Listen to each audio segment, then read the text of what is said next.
But I think a couple of things. I think one, growing up with a single mother is a very humbling life experience in general. Number two, I've been blessed to be surrounded around the right people.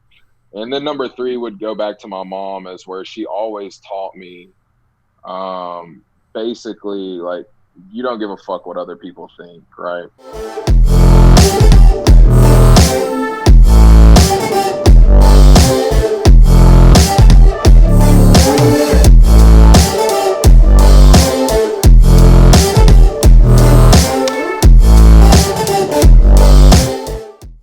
Derrick, man, welcome to the show. How you doing, bro?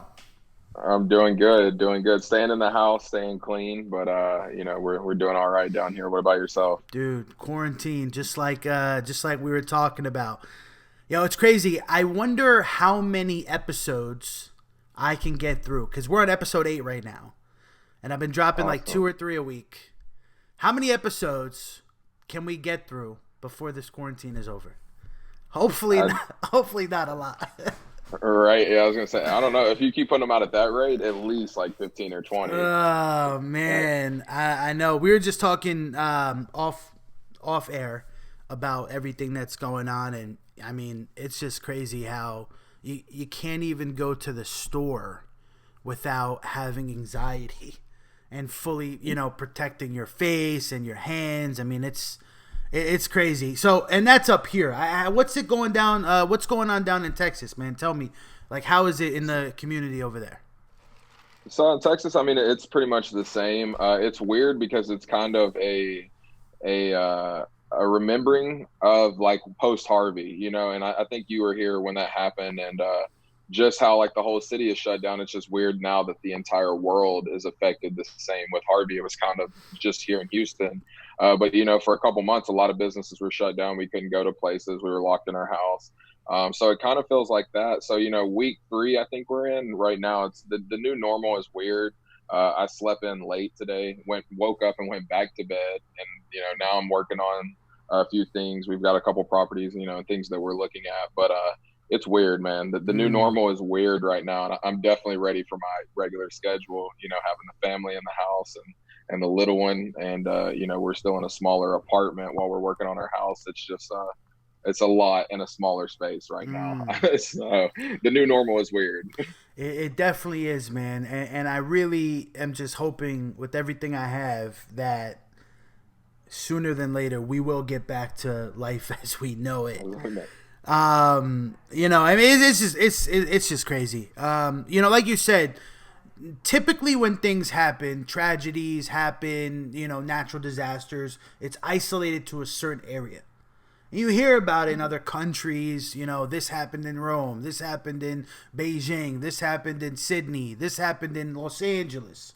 Like Los Angeles deals with fires, right, all the time, California. And you hear about it and you're like, your heart breaks for, the people that are going through that. But in your area, very rarely are you affected, But I mean, this is the entire world and Yeah. everybody's going through it, what we're doing here right now on this quarantine, they're doing in Europe. They're doing Mhm. in Asia. So it's crazy that, this is happening. But anyways, man, Derrick, bro, really excited to have you on the show. We've been connected for probably, I don't know, 4 years now, 5 years, something like that. Yeah, yeah, I'd say around 4.5, 5 years Four now. and a It's half, time 5 years. time's Man, flying. it Yeah. does fly, dude. It does fly. And for the listeners out there, Derrick and I actually used to work together at a restaurant in Houston where we served tables at the same place. Man, do you remember those days? Yeah, unfortunately, right? Especially more so like what we were talking about with people being quarantined, and I think they were the first people to be cut out of jobs, Mm, and just being in that industry and knowing how I will say poorly people manage their money and live paycheck to paycheck. It's a little scary to even think about, even being in that position now, but it also seems so real because it seems like it was yesterday. right. Yeah. You know, a lot has changed. And you're not at the restaurant anymore. I'm not at the restaurant anymore. So you've been up to some big Yeah. things. Tell the people out there that don't know who you are what you do. Yeah, absolutely. So my name is Derrick Acuff. I'm here in Houston market. I am a real estate investor. Weird, I guess you could say, kind of an influencer. I just kind of share my story online. It's flipping a house, across, TikTok, Instagram, all those platforms. But I just share my journey. I don't consider myself a guru, maybe more so a guru, where I'm actually in the business. I just kind of show you guys what I'm doing. Mm. A lot of times what works, and even more so, a lot of times what doesn't work. Because as entrepreneurs, we have to learn lessons a little bit differently. So yeah, I'm in the real estate space. I flip homes. We do a little bit of wholesaling. I've started purchasing rentals, and we're also looking at getting into some land acquisitions and Airbnb as well. So I've been doing it, since we met. You kind of helped me along my journey as well, and I'm 4 years later. I'm a full-time real estate investor, and we're doing multiple deals a month. I have 3 flips going right now. I don't know if that's a good or bad thing with the whole market, but we're still pushing along. So for you in real estate right now, it's business as usual when it comes to hmm flipping and buying, and I mean that's awesome to hear because there's a lot of uncertainty in the market right now. Just all over with hmm what's going to happen, where things are going in the real estate market, especially, but also with Wall Street and unemployment rates going up. So, what do you think, over the next couple of months? What do you think we're going to be seeing, man? Gotcha. Well, I mean, I've talked to a lot of people that are a lot smarter than me, and I don't think anybody truly has the answer because this is something that we've never seen. I do think being in places like Houston and New York where there's a lot of money and a lot of industry, I think things will bounce back rather quickly. But also for us, we stay in a lower price point. And regardless of what happens, if the market does shut down or whatever, people that live in $300,000 homes are now going to live in $200,000 homes. Rarely do you see people buying more expensive homes. They usually go down. So for us, we're just staying in our lane and that lower price point. Mm. But I think regardless, depending on how long this thing goes, it could get a lot worse. And I know we're starting to see mortgage forbearances and mortgage companies trying to work with people. As me having, I only have 2 rentals right now, but even with that, I mean, luckily my tenants are still paying rent. But if they were to stop, there's other options that I may have to look at. But I don't think anybody has the full answer. I think if you buy right, I think that'll be the one thing that keeps you sane and sleeping at night is when you buy in real estate, when you make your money when you buy. So Mm. I think that's the most important thing, is to make sure you buy a good product. Dude, that's really powerful, man. I 1,000% agree.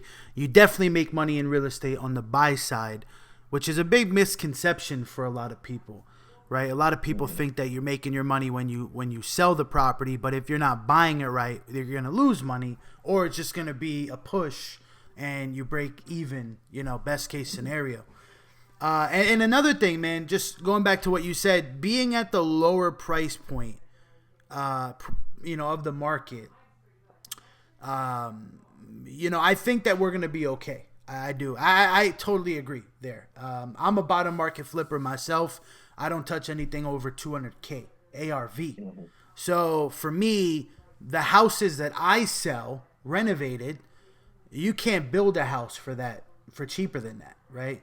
And everybody needs a place to live. So either they're going to be renting, or people are still going to go out there and get mortgage, take advantage of the rates that are out there right now, and they're still going to buy houses. Plus, the industry, especially down in Houston, the blue collar workers that buy, typically $250,000 houses are essential workers, right? They're still hmm they're still working, they're still making their money. So I think we're gonna be okay, man. I do. But are you taking any precautions right now in your own business just because of that Yeah, uncertainty? yeah, absolutely. I mean, uncertain times. I think a lot of times, the market's been so good. People act like, I think it's the Tillman Fertitta is like he talks about getting spanked on the ass, right? Like people aren't preparing, right? When things are good, they're expending a lot. They're buying things that they don't need.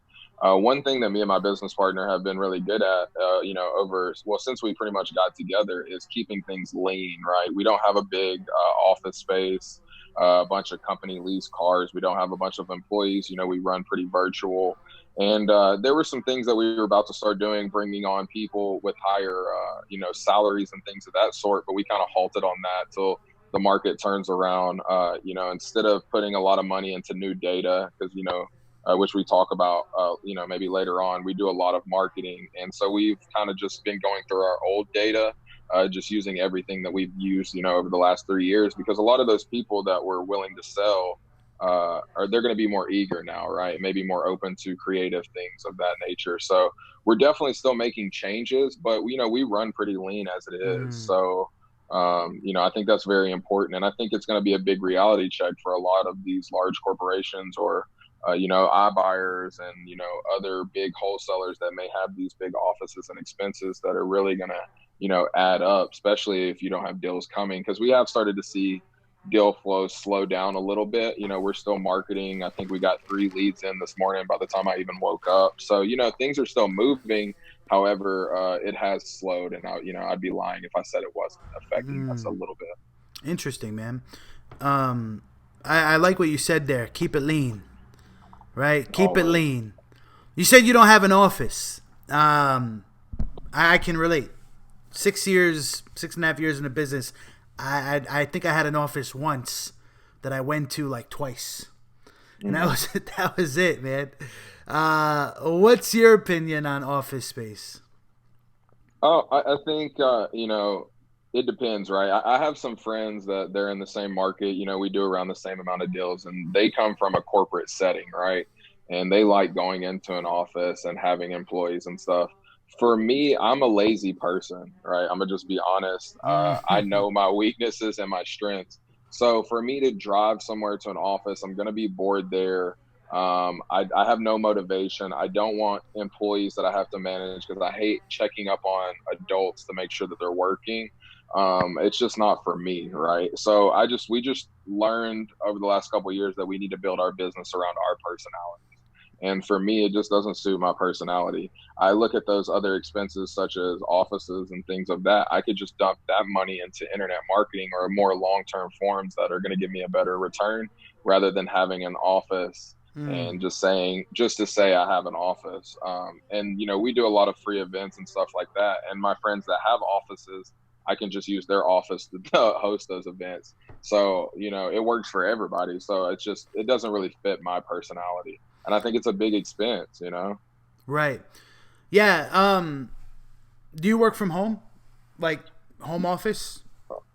Yeah, I do have a home office. Like I said, we're still in our apartment, and it kind of has me in the corner. So right now, the apartment, the whole place is my office. And then, like I said, we have a house that we just bought. It's kind of a fixer upper, so I'm just renting it out while I do repairs, and I'll finally have an actual office so I can start.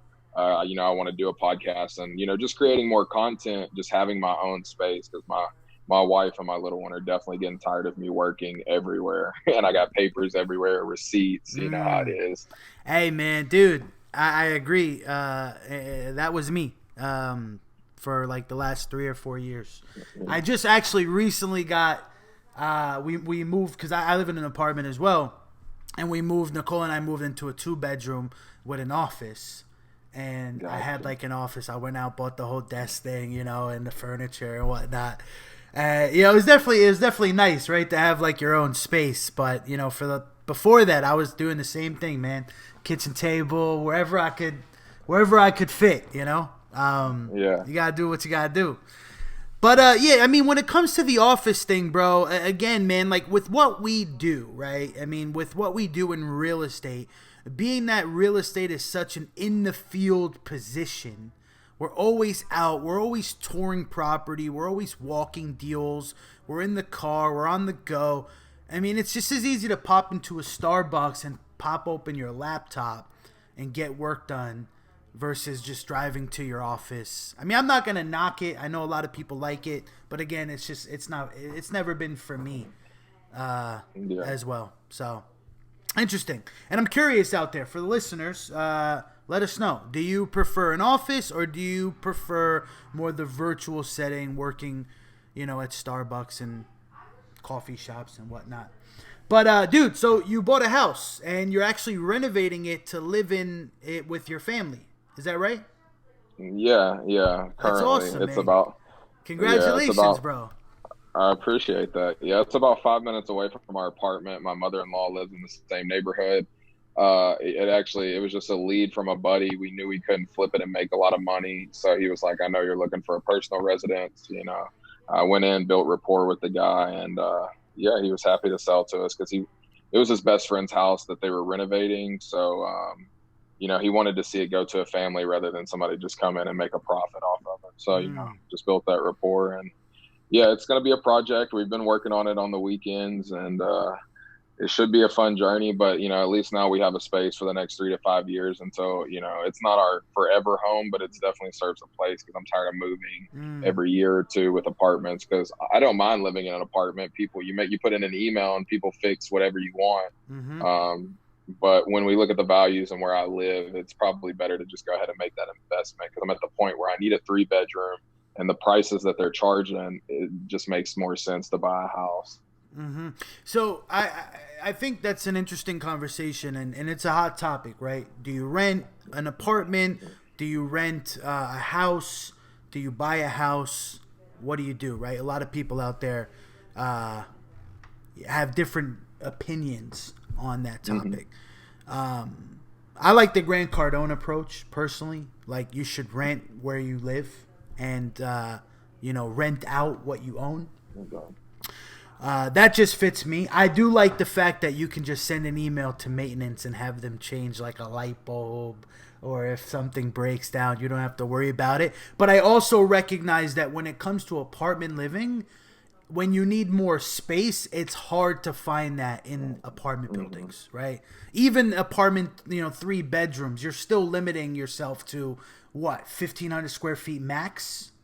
Mm-hmm. Unless you're Yeah. going into higher brackets, whereas if you're buying a house or even renting a house, you can get up in the 2,000s, the 3,000s, have multiple bedrooms, so on and so forth. So yeah, man, but congratulations, bro. I think that's awesome, man. And I know real estate has definitely allowed you to do these things, to be full time, to get out of that job that you were working. But I'm curious, man, why real estate? Yeah, I think it's interesting, and if I take it back, I'm gonna run through my childhood really quick. But for me, I grew up in East Tennessee on a farm, and doing a lot of things. My grandparents came from the Great Depression, and if you've ever met anybody from that generation, they're hustlers regardless. And so growing up, I didn't have a typical childhood. I remember age 9, I was working a chainsaw cutting down trees for $200 because I found out that I could just make my own money and do what I want with it. And I was just so like, it just blew my mind that I could have that power, right? And so growing up, my grandpa was always having me do those things. Cut the trees in the summer, make some money, resell the wood in the winter, pick up cans, save it for 2 months, go sell that off. I used to flip phones in high school on eBay when they were the big, when PDAs first came out, and I would buy a couple broken ones and maybe sell one and make $100. And I was addicted to that. But I still went the traditional route, went to college.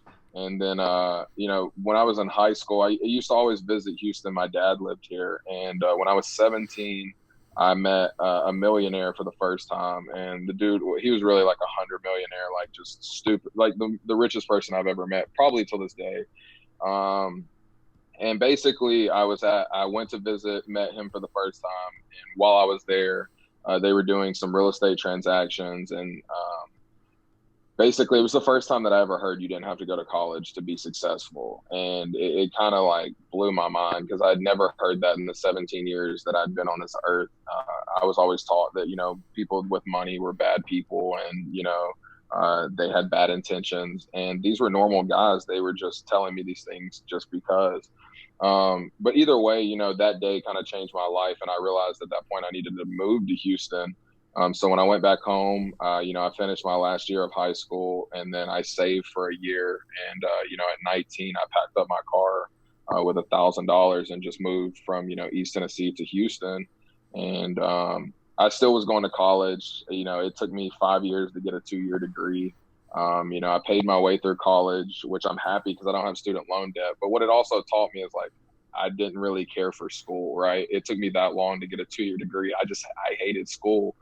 And so a buddy, I'd been doing network marketing and other little hustles, and a buddy of mine was like, I heard this on the radio. We can go to the seminar, learn real estate.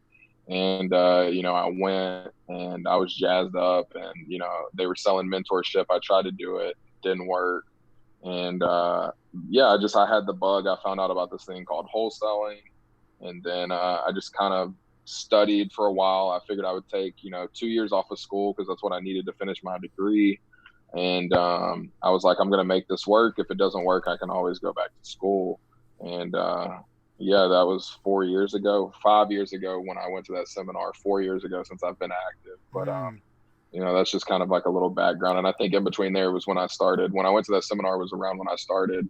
I met you, met your girl, and you guys kind of helped guide me, and just as I went along, if I had questions and things like that. But it's just been a long journey. But if I had to, say where it started, it was definitely my childhood, and doing those things with my grandpa from a young age. Wow, man.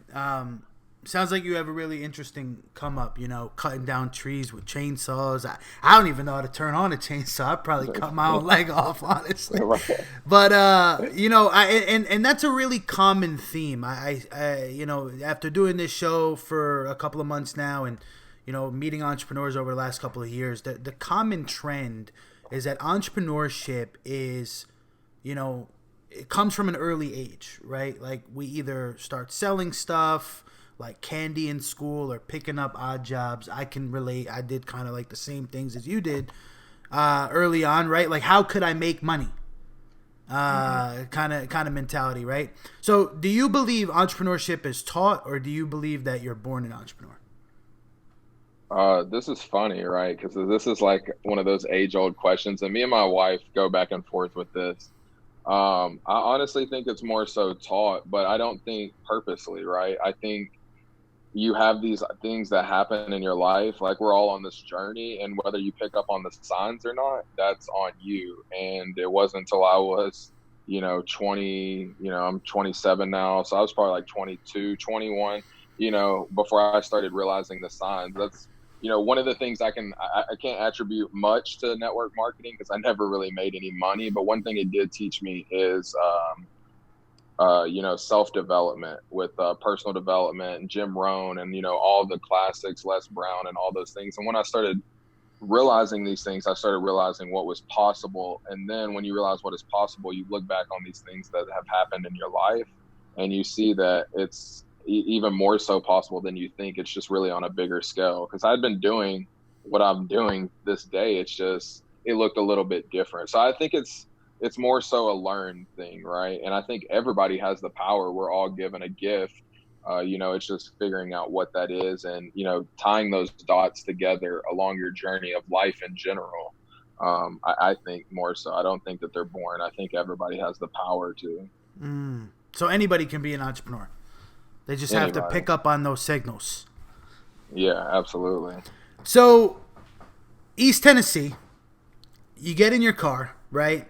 You drive down to Houston, $1,000 in the bank account. Did you have a job? What came after that, right? Like when you got to Houston, where did you live? Like what kind of things were you doing?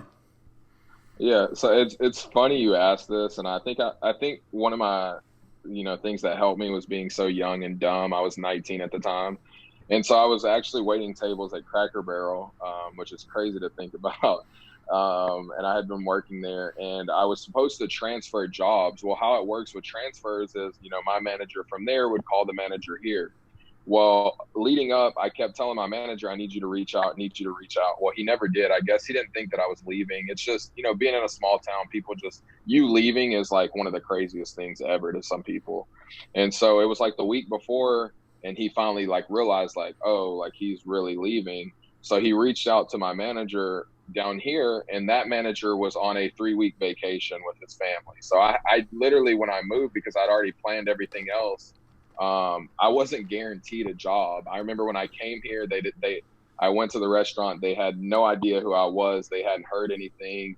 And then they told me to just come back in 2 weeks when the manager was back. I did. I sat down with him, and it was just kind of like, hey, I do work here. He finally got a hold of my manager, so I had a job. But it's crazy because the first even after he gave me a job, they couldn't get me on the schedule for another 2 weeks. So I think it was like 5 weeks I didn't really have a job when I moved here. My dad was a tow truck driver. So I literally, to make money and help pay bills, would go with him on these sketchy repo jobs, like the thing you see on like TV. Oh God. And bro, when I tell you the stories, like in those 5 weeks, I was so ready to go wait tables. Because we had some incidents. My dad got in a fight with a guy one night, like trying to take his truck at 2 in the morning. It was just sketchy, bro. Like, No way. so yeah, wait, so wait. Before you move on, so you're doing repos with your dad overnight overnight, yeah, in I'm like Houston. staying up. Yeah, and you know how Houston, being in a big city, there's crime like all Wait. the What time. parts of town were you going to do these repos at? Well, first, like when I moved here, my dad lived in A-Leaf, so we did some over there. We Oh did some out in man, the country, like just all over A Houston, Leaf. man. It was, So my oh, first apartment was right on the border of A Leaf, and that yeah, it gets sketchy over there. Oh yeah, man, yeah, that's a high risk job right there, bro. yeah. Just trying to survive and just prove my worth really to my dad. We didn't have the best relationship, but I was just trying to show him, I'm not scared to work. But I'm not gonna lie, because I don't like confrontation. I'm an easygoing guy. It was a terrible 5 weeks. Mm. But I got waiting tables, and I just kind of got stuck in that rat race. Just people ask, what are you doing with your life? And it's well, I'm going to college. I'm gonna be a petroleum engineer, but I'm waiting tables. This story, but I feel like a lot of people get caught in that rat wheel, and I did so myself until I went to that seminar and got in network marketing and things like that. And around that time, I had also met my fiance right now. I always say wife, and she definitely helped along and push me along that journey to get to where I am now as Mm. well. That's awesome, man. Our stories have very similar occurrences, man. Like pretty parallel. Um, It's actually kind of freaky, man, because I myself moved to Houston with like I think it was $1,500, one bag, and I transferred my job from Yard House up in New York to Yard House in Houston, and I just kind of showed up and was like, what do I do now? But yeah, man. So I can definitely relate to you and the feelings and the emotions of making that move. Right, it's a big deal, especially when you're, in 20. I was 24 at the time, but anywhere between like 18 and 25, right? Like leaving the house for the first time, yeah, going to a different city, new place, new surroundings. Like it's a big deal. But when you have that drive and that fuel behind you, right, and you have like a purpose and a mission, it makes it a lot easier to get through yeah. and get by. So, how did you end up going from Cracker Barrel to that restaurant we worked out together? What did that look like? Gotcha. So, I have this thing that I always say, no matter what you believe, higher calling, I don't want to get super religious. Me personally, I believe in God, and I just always say, if you don't want to move, sometimes God moves you, right? Mm. And so I had been at Cracker Barrel, I think 3 years, and I probably would have died there, man. I'm not even gonna lie. Like, it was security. I made my money. It was a long like a hard job, because I just would work like four doubles a week and just get in, get out, and then do school the rest. And I got fired, man. like, uh, basically there was like we got a new manager, and then there was an incident, and basically I tried to steal some food, and I was sneaky about it, and they caught me and they fired me, right? And it was like some hash browns. It's so stupid, bro. They So fired you over stupid, some hash browns.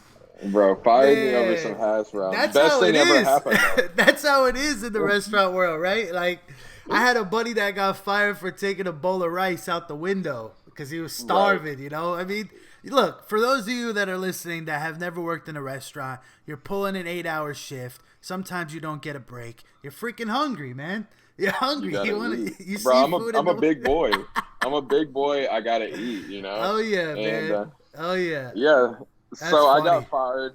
I got fired, and then I worked like a couple Italian jobs in between, like Italian restaurants, not like driving Mini Coopers, but yeah. So I, in between those restaurants, I met my wife, and then I ended up working at Cracker Barrel or Yard House. I'm sorry, and then that's where I met you and Mm. Nicole, and literally when I started there, I remember it's funny because I had another job that I was working, and I got fired from it too. For basically, I had a table walk out on me, and they were trying to say that I stole the, like pocketed the money. You know how it is in Hmm. restaurants, but basically, they were saying that they paid with cash. I pocketed the money, which if you know me, even though I just told you I got stole for stealing hash browns, I would never steal money or anything like that. That's just not how I was raised. And yeah, I lost that job and I ended up at Yard House. Well, literally, when I got hired, I remember requesting the weekend off to go to that seminar. It was right around that time. And yeah, I was working at Yard House. And honestly, I got comfortable there too. And like, after I went to the seminar, I was like, I'm going to take action. And, for 8 months, I just studied and I never did anything. Mm. And I just got to the point where I needed to take action and I was just comfortable making money. Well, then same thing as with restaurants, we got a new manager, and that manager, like, we bumped heads. I hate it. And yeah, I was like, I gotta make it, like, I gotta do something, right? Like, I said I'm gonna do it. Am I really about it? And then one day my wife was having a terrible day, and basically she was like, you need to, shut the fuck up about real estate, or take action. But either Mm. way, it's one or the other. And once again, I got moved, and I took action, and sent out some letters. And once I did that and I got a few leads, it made me realize that it is actually possible. It's real. I just needed some signals to tell me, like, is this really a scam or is it not, right? Like, because you see a lot of like smoke and mirrors in real estate, and it's hard to tell, like, even to this day, who's really making money, who's just showing off for Instagram. So that just kind of proved that it was real. But that's kind of how I went. It was waiting tables. I went to that seminar, waited tables, didn't do anything but studied every day, all day, until my wife gave me a swift kick in the butt, and Mm. I took action. That's what the grind's all about, man. One of my mentors taught me early on that everybody in life will eventually have a fuck this moment. And if you're Mm-hmm. listening right now and you haven't had that fuck this moment yet, don't worry, it's coming. It's But, coming. Yeah. your fuck this moment was the manager, you were bumping heads, you probably didn't want to work there anymore. And you're like, fuck this, I'm out of here. I'm going to just go do real estate full time. Right? Mm-hmm. And that's the push you need. And also, like you said, your wife gave you that kick in the butt, man. I think having a significant other that supports you and lets you know when you're fucking up and lets you know what you should do next, and constantly empowers you to become the best version of yourself is super important, man. Well, what are your thoughts on that? Like significant others, entrepreneurship, that whole kind of deal. Yeah, I think it, like, I base my life around these few principles that I've learned over the last couple of years, and I'm sure you could attest to this. And that's why I say entrepreneurs can be made, right? Anybody can be one. It's just a lot of people aren't willing to make the sacrifices. And when I say sacrifices, I don't mean just the work, right? I have no problem working. I know I'm lazy, but I work smart, and I don't mind working, right? Like, my problem is really that I know that I'm lazy now. So instead of doing the manual labor, I work with my head, right? I think about things. How can I leverage this to make more money?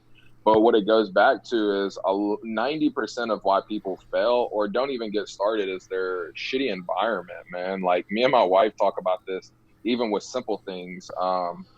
People are scared, even when it comes to like family members. Like, I'm such a big, like, control my environment and my space that I don't let like any negativity. Like, my friends, like, I have a joke with them that, like, I get the measles when I hear negativity, and they always laugh, but they know that I'm serious. Like, I don't watch the news, like, especially right now. I don't watch the news. I don't listen to negative things. Like, if you have something negative to say about somebody else, I don't want to hear it. Like, because I don't care. Like, if you don't, pay my bills or help me make money or, better or speak positivity at least, I don't really want you to be around. And I think there's a couple like simple principles that you could live, even if you didn't want to be an entrepreneur, if you just lived your life by, you would live, 10 to 30% happier just from removing negative people. Or, I mean, you know how it is, even in restaurants, like everybody works. I never understood why people work all day and then they go spend half of what they made at night drinking with people that they just worked all day with that they don't even like. They just want something to do. And like things like that never, like, I always wanted to just come home and spend time with my family, or, work on something bigger. I always saw the bigger picture. But I think by removing negativity is like one of the hardest and easiest things to do in your life. Just most people don't want to do it. Man, some powerful statements there, and a lot of golden nuggets in what you just said, man. I think one of the reasons, Derrick, why people make poor choices, like going out after a shift and spending all their money that they just made for, is misguidance, right? Like just misguidance and a lack of financial education. I really believe that, man. Like if you take a look at the way the school system is set up, very few schools offer, financial literacy courses or entrepreneurship courses or how to start a business course, right? I mean, I believe Rich Dad Poor Dad should be a part of the curriculum Oh, in public schools, right? Like schools teach people to become workers, and there's nothing wrong with that, But what about the people that don't want to go that route? Like, what about the people that want to start their own thing or, become their own boss? Because, I mean, I believe, this is just my personal opinion, that not everybody's a good worker. Not everybody is good at being told, given instructions. Like, some people are really good at delegating to people and running teams and organizations and things like that. So, I mean, I think it has a lot to do with what we're taught. Because, like you said at the beginning of the podcast, it took you 17 years to learn that you did not have to go to college to make money. Like that's a problem, man. Like right. that's a problem. Like you're not the only one. There's millions of kids that think the same way. Like they don't know about starting a business or going to a real estate seminar. Or they just don't know better. So those people that are spending money on, the newest Gucci sneakers or going out to the clubs, I mean, it's just a lack of information, really, and a lack of patience, I think, too. A lot of people don't have patience, man. Patience is important. Everybody wants the overnight success. Everybody wants the instant gratification, Very few people are like us that were willing to put in the time, right? Because where you are now, your journey started 4 or 5 years ago, right? 4 or 5 years of grind, man. So, I think that, and that's why I like what you do. I like what you do, and you're teaching the people, you're inspiring the people, you're sharing your wisdom, man, your knowledge, and I'm sure you get a lot of fulfillment from doing that, from helping people. Yeah, absolutely. Absolutely. And even, talking about the schooling thing, this is something I work on with my son. And, I know you had your first little one. I have another one on the way. But it's just like, it took me 17 years to learn that message. And then it took me 5 more years to even believe that it was possible, right? Seeing you quit your job, seeing you come into work and like know you're doing real estate deals, other people that I was surrounded around. I remember you used to throw like networking events and just meeting other people there, things like that. But even with my son, this is like things that I'm teaching him now, right? If I could have learned these things at his age, even doing little things when it's around Black Friday and things like that, we'll go to Walmart and buy things to flip. I'll lend him money, like just teaching him these things. We've already listened. He's 8 and he's already listened to Rich Dad Poor Dad twice. We're on our third time going through it, and he understands. It's just that guidance. And, not that my parents, I think this is the thing, right, is people get mad, right? They get mad because of their childhood and they get mad that their parents didn't teach them. People around you and people that you grew up with, they love you, but love to them is they're scared, right? Because they don't want you, for one, to outdo them. And number two, they don't even think it's really possible. So they tell you to be safe, right? And it's the same with our parents, right? Even if I tell my mom certain things about money now, right? She doesn't necessarily want to hear what I have to say because she's never truly seen that or been taught those things, right? And so when she advises me, I know that it comes from a place of love, but however, it may not be the right thing, right? And it's like, just because someone loves you doesn't mean that they're still giving you the best advice, right? So that guidance is so critical. That's powerful, man. That's powerful. So let's talk about the moment that you decided, like, okay, I'm not going to do the restaurant anymore. You went to the seminar. You learned about real estate. Like, what did it look like? Did you wait until you did your first deal to quit your job? Or did you just jump head in and, waited until you did that first deal and then got paid? Gotcha. So it was a little bit of both, to be honest. So I said I went the 8 months. After that, I took action. I sent out some letters. I found out it was possible, and that was the end of. I don't know the exact dates, but it was 5 years ago, right? And I basically said it January. I'm going to. I think it was January 16. Yeah, January 2016. I'm going to commit myself to this business 100%, right? Mm. So if I'm gonna send out marketing, it's gonna be every week or every 3 weeks or whatever that may be. I'm gonna commit myself. Around that time, my wife had met someone, that had been in the business, and he kind of guided me. And I basically just told him, "Hey, look, I'll bring you deals, but I have no idea what I'm doing." So that's what we did. And so from January to June, I did that marketing. I went on a lot of appointments, but as you know, real estate is a numbers game. And, I probably went on 20, 30 houses before I even got one that was worth it. And so what happened was, and I think this is very powerful, is that it was a week before my 24th birthday or 23rd birthday, and 23rd or 24th. But basically, I was at my breaking point. So I'd been doing this for 6 months. I was still waiting tables. I was putting, I had already invested probably a couple thousand, in marketing without seeing a reward. I was going on appointments, so that verified it was real. But I was literally to the point where I was like, I don't think this works. And once again, I had a breaking point. I remember this, breaking down in my kitchen, crying. And if you guys watch this video, you'll see I'm not a small guy. I'm 6'4", 300 plus pounds. Like, I'm a big dude, Definitely. crying like a baby, right? Yeah, Crying yeah. like a The baby. people, they can't see, but well, if they're watching a video, because you're sitting down. But Derrick is a big dude, man. He's a Yeah, big dude, like a tank, right. crying, angry, Crying, frustrated. I ain't just making no pissed off. money. This sucks. Fuck Yeah, like this. I it's a know. scam. But I attested to my 5 feet from gold moment, right? Because literally, I went on an appointment. I think it was the next day or the day after, Mm. and then my mentor went with me, and we walked the house. The seller didn't seem that motivated, and I chalked it off as like, it's just, I'm not going to get a deal. I was just kind of checked out, but I was still marketing. And he called me on my birthday. Like I said, I think it was my 24th birthday. Yeah.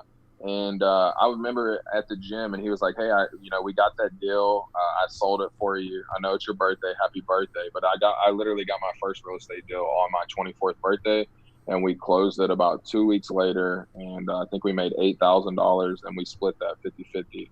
And then I went on to do, I think, one or two more deals, and then I quit my job. Like, I was already, because this is the thing. Like, they wanted me to become a trainer and like move up, right? And I told them, like, guys, in January, I told them, you give me 6 to 8 months, I'm not even going to be working here. Like, I love you guys. I'm going to give it everything I got until then, but I don't want to move up. Well, eventually they kept nagging at me. And then in June, around when I got that deal, they were like, well, we want you to be a trainer, but it doesn't seem like you're committed. Like, they wanted me to go even more so above and beyond. Like, they were dangling it in my face. And Mm-hmm. me, I'm not an ultimatum type person, so I was like, I don't, like, fuck, I don't really care. Like, I'm quitting, so I was just trying to help you guys. And it just got to that point where, like, I remember literally my last week, bro, they messed up on the schedule twice. And basically, the managers had made a mistake, and they wanted me to come in 2 hours early and open up and everything, which I was totally fine with. Like, I'm a team player, but I was like, cool, can you guys, like, buy me food or something? And they were like, yeah, we got you. So I did that. Well, the next week they did the same thing because, they copy and pasted the schedule. Well, when I told them that, I was like, cool, well, you guys don't mind buying me food or whatever. And they were like, no, we're not doing any of that. So, and I was like, let me clarify. You want me to help you guys, even though you made a mistake, you're not taking ownership for it. And you want me to do it for free, right? Like, not, and I had like closed like the night before. So you already know I'm Mm-hmm. leaving at 2, 3 in the morning. and you want me to be here at like 7:38 to get everything ready to open at 10, right? And I was like, bet, right? I was like, cool. And the next morning, I woke up. I came in with a smile on my face. I bought breakfast for everybody, and I gave them I was like, today's my last day. And it was a smart and dumb decision because then it was do or die. I went to Mexico for like a week with my girl, and then came back and like had to figure this whole thing out. And then basically the next 2 years were just a journey of ups and downs until I met my business partner. Boom. I love it, man. That's awesome. Let's talk about that journey. Switching gears up a little bit. What would you say has been the most challenging part of your day-to-day hustle? Consistency. Even me, I think that's why most people fail, but myself personally, just because I'm lazy. Like I said, I slept till like 11 today. Like I'm lazy. What So it's you like, keep saying that, but what do you mean by lazy? Because for anybody that follows you on social media, I mean you put in hustle, right? You put in the work. So what is the what do you mean by I'm lazy? got you. Well, I say more so now just because this whole quarantine and nobody's working. So it's even more, it's harder. My wife's home all day. My son's not in school. So I want to spend time with them Right. and still be productive. But when I say lazy, it's like if I don't make a to-do list during the day, nothing is going to get done, Okay. right? I got Because you. I got I, you. I just need some framework, right? Because if I don't have framework, nothing will ever get done. And I say lazy because I know that about my personality. But if I plan out my week and I have things to do, that's when people see me. Like if you ever see me and I don't post in a couple of days, my life isn't that exciting. So if you guys just want to see me sitting in the house, like I can post that, but it's mainly that I know that I'm not going to get up and get it. Like I hate mornings. I'm not an early bird. I'd rather stay up at night. So I make myself take my son to school. So then I go to the gym. So then it's like, I've already been so productive. I might as well knock out some work.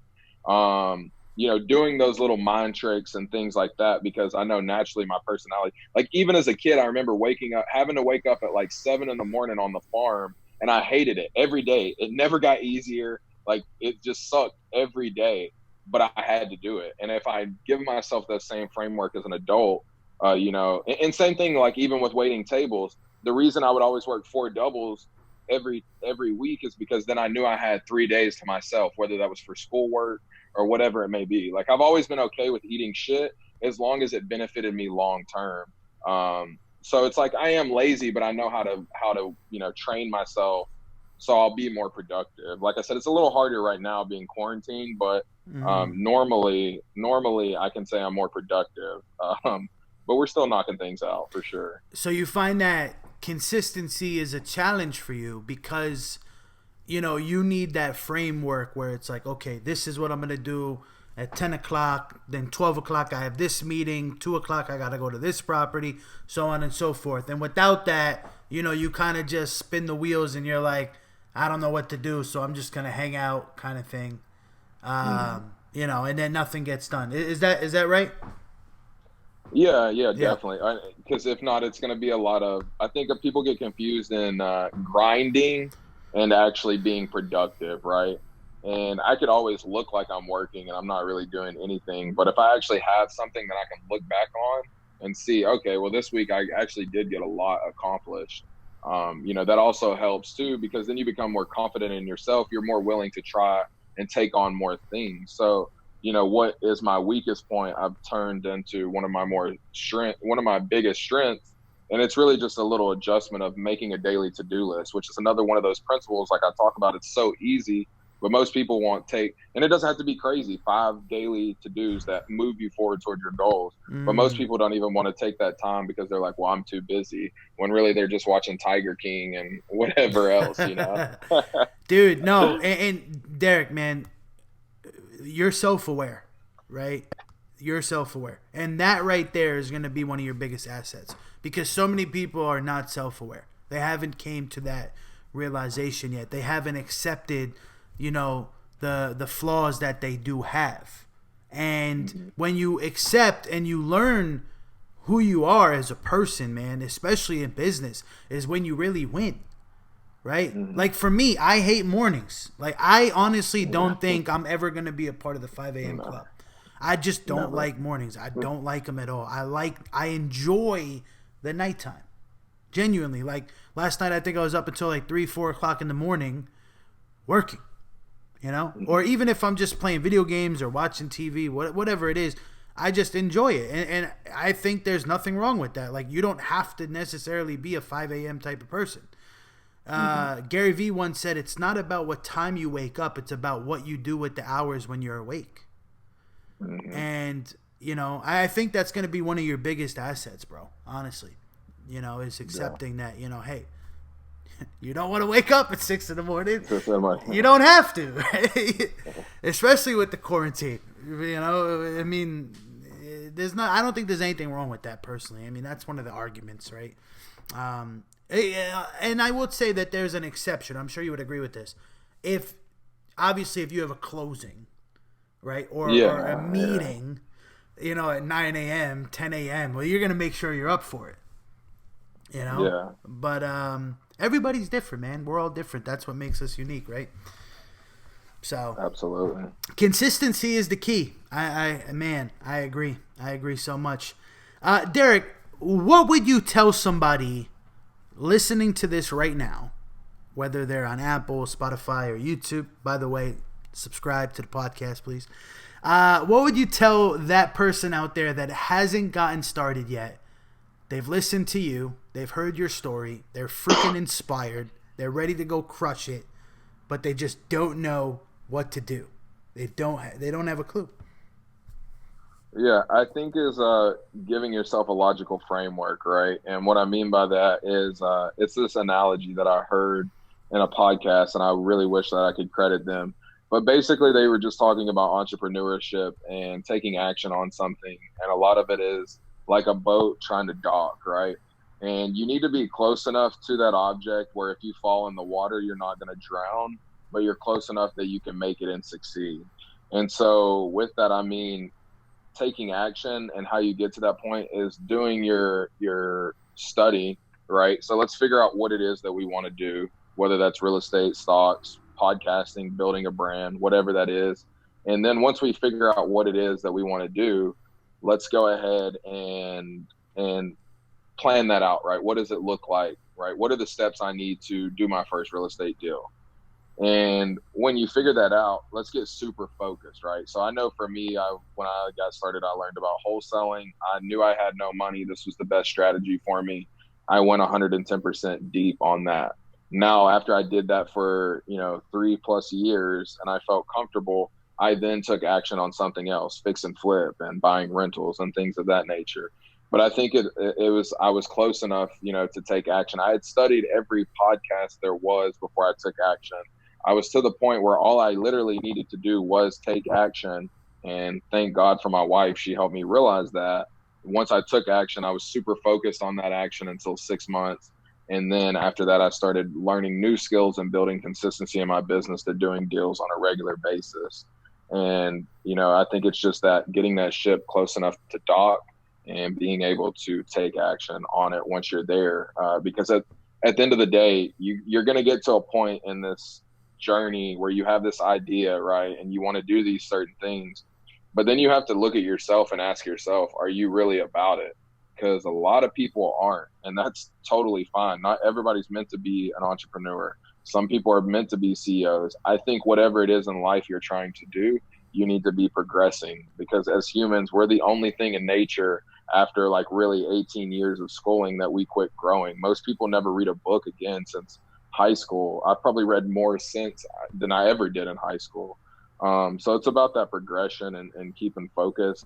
And then once you do that, other things are going to open up naturally, like with my personal brand and what I plan on doing with it and YouTube and, things of that nature. You get some assistance along the way, but opportunity always find those that are in the right place. And to be in the right place, you have to take action at some point. Speaking of books, man, have you read this one yet? The Millionaire Fastlane? I have not. Derrick, I have not. You need to order this right now. This book, shout out to MJ DeMarco. This book right here this is the grail. I'm That's it. actually like every time I go through this book right here, I'm blown away with how somebody can put these thoughts on a Into it. on a piece of paper. It's like, dude, you got to get this book, man. But talking to some book about books, I always like to ask our guests, their favorite books. So, what are some of the most inspirational, educational books that you would recommend to somebody else? Gotcha. So one of the first ones I was saying, it was one of the first books I read, so maybe this is why it's so impactful. But one of the first self or personal development books that I really read, kind of applies to business and life in general, is The Slight Edge, and I cannot think of the author's name. Amazing book. I would also say The Four Spiritual Laws of Prosperity. That's just a good book on how to live your life. Talks about tithing and all these other things that I kind of do that I don't know how they work, and I don't think you're supposed to understand how they work. They just work. Wait, talks Um, about what? I'm sorry. Tithing, like just giving money, 10%, whether that's to a church, to people in need, whatever it may be. It just kind of breaks down that being a good person. It just goes over four spiritual laws that you can live your life off of. Mm, okay. And yeah, another one would be The Go Giver. That book is just amazing in the aspect of, we live in this society where everybody is worried about there not being enough, and I kind of live in a world of abundance, right?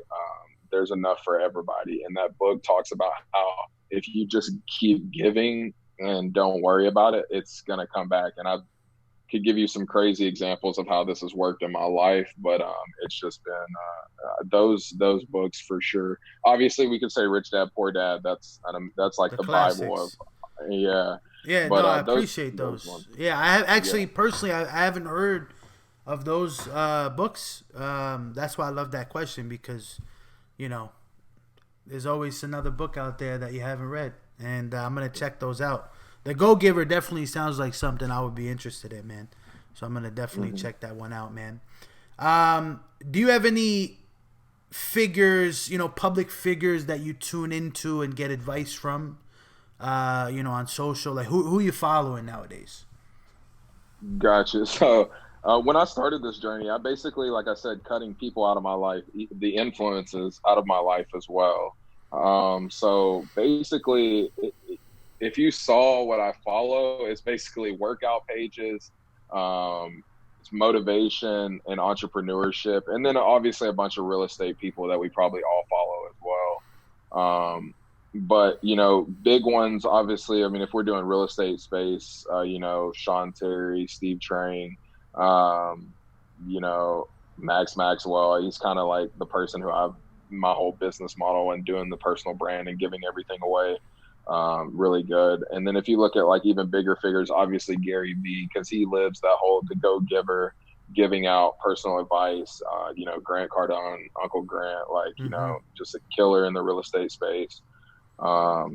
Those are a few, but I mean, I have plenty, and like I even look at mentors and stuff. Like I have plenty of those people that I know in real life that people would never know, and they're stupid wealthy.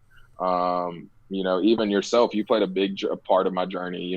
With being involved in real estate and just being able to reach out when I have questions and things like that. Thank you, So I man. mean, yeah, absolutely. And so I look at like a lot of people. I just kind of take. I think that's how it should be. Nobody's going to be able to recreate you. So it's like we take a little bit from everybody and just kind of make our own thing. I think that's how it should be, to be Mm. honest. How do you stay so humble with everything that you're doing and the money you're making, and how do you stay grounded Everything. and humble and just cool? Got you. That's an amazing question because that's something I take pride in is my authenticity. But I think a couple of things. I think one, growing up with a single mother is a very humbling life experience in general. Number two, I've been blessed to be surrounded around the right people. And then number three would go back to my mom, is where she always taught me, um, basically, like, you don't give a fuck what other people think, right? And I think another thing is like so many people in life base their decisions off of what other people think. And when I first moved to Houston, I used to be big into designer and like all these things, and I didn't even make that much money. And now as I've gone in my journey, like I said, the more wealthy individuals that I meet, those that actually like really have money, they don't just show it. They're regular people and they don't care about the things that you think that they would. Like, we have some friends that my son goes to school with, and they're extremely wealthy, and if you met them on the street, you would never know, and they could afford a lot of things, and they don't. Like the dude he just bought a new truck, and he drove an old beat up Toyota for probably 20 years while owning Ferraris and stuff like that as well. It's like when you get older in life and you get around these more wealthy people, you just realize like what's truly important. And I think all money does is just give you the opportunity of choice, right? The same way that you can go back from New York to Texas, the same way that I can book a family vacation. I'm not worried about having another kid, right? Or buying another house. It just gives you these choices. And I think it's just a tool. And it's also just an energy, right? As quick as it goes, I've got the knowledge I can make it back. So I think, I come from humble beginnings, and I don't think any amount of money that I make is going to change who I am. I mean, I might buy certain nicer things, but a lot of the things people care about, it doesn't do anything for me. I get joy from those moments, right? Seeing your success, seeing my success, helping people get their first deal. That's why I really started doing my brand. I love seeing other people succeed. Boom. I love it, man. Derrick, let's talk about the finish line, right? You're a young cat, got plenty of years ahead of you. Where are you going to be in 10 years from now, 20 years from now, 30 years from now? What's your brain going to look like? What's the organization going to look like? What kind of goals do you have for yourself? Gotcha. So, I have some really big goals, but the older I get, I realize they're maybe not as big as they should be, because you start realizing things aren't as hard to obtain as you once thought they were. So I'd say, in 5 years, I'm going to have more businesses, obviously. I'm working on a couple this year, one being my personal brand, and another is looking at getting into the trucking industry, just having some friends over there. And then, my wife and I just have a plan of 7 businesses, right? 7 sources of income. So, buying more franchises and things like that, more businesses, and doing more creative, just creating content. It's something that I've truly fell in love with as much as I have real estate. And I've always been a talker, which is a good and a bad thing. And I've always been a straight shooter, which is another good and bad thing. But I think people relate a lot with me because I am so authentic. And I just want to grow that, see where it takes me. Obviously make more money, travel the world, but just, I want to be the same as I am, but better, right? Like I want to be a better father, a better husband, a better businessman. I'm sure I'm going to take some losses along the way, but those are just lessons. So I just want to be, even more so fulfilled. That's really it. More businesses with that will come more money and more problems and all that. So I just want to keep progressing. I don't think that the finish line just keeps moving, right? Even if we made it to the finish line, people like us wouldn't be happy. Without a doubt. It's more metaphorically. Yeah, metaphorical, because obviously, for people like us, there's no finish line. But it's good to have that goal in mind so that when you've achieved what you've wanted to achieve, right? It's like the question is like, how do you know when you're successful? Well, if you don't have a goal, you'll never know, because it's like, all right, well, I made $1 million, but my goal was $5 million. Am I successful? Yeah. Well, I didn't hit the goal, right?